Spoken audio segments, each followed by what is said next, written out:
जनावरे घेऊन जाणारा आयशर ट्रक पोलिसांच्या ताब्यात आहे। 22 लाखांचा मुद्देमाल जप्त करण्यात आलाय।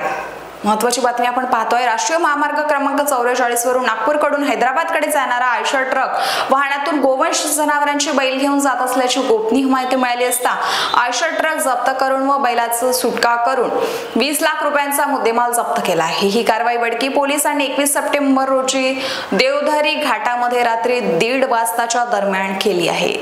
नागपूरकडनं हैदराबादकडे MH40 CT 2503 या आयशर वाहनातून 8 बैल कत्तली करिता वाहतूक करून घेऊन जात असल्याबद्दल गोपनीय माहिती पोलिसांना मिळाली आणि या माहितीच्या आधारे वडकी हद्दीतील देवगिरी घाटामध्ये वडकी पोलिसांनी पूर्ण स्टाफसह सापळा रचून सदर वाहन थांबवून वाहनाची पाहणी केली असता त्यात 8 नग बैल जातीचे दिसून आले आणि प्रत्येकी किंमत 25,000 रुपये प्रमाणे एकूण 2 लाख रुपये आणि 20 लाख रुपये आयशर ट्रक वाहनाचा एकूण 22 लाख रुपये किमतीचा मुद्देमाल जप्त करण्यात आला आहे।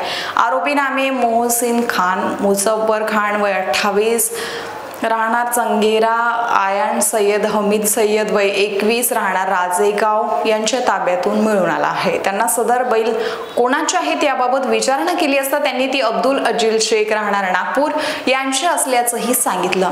वरून पोलीस स्टेशनला महाराष्ट्र प्राणी संरक्षण अधिनियम 55 प्रमाणे गुन्हा नोंद करण्यात आलाय।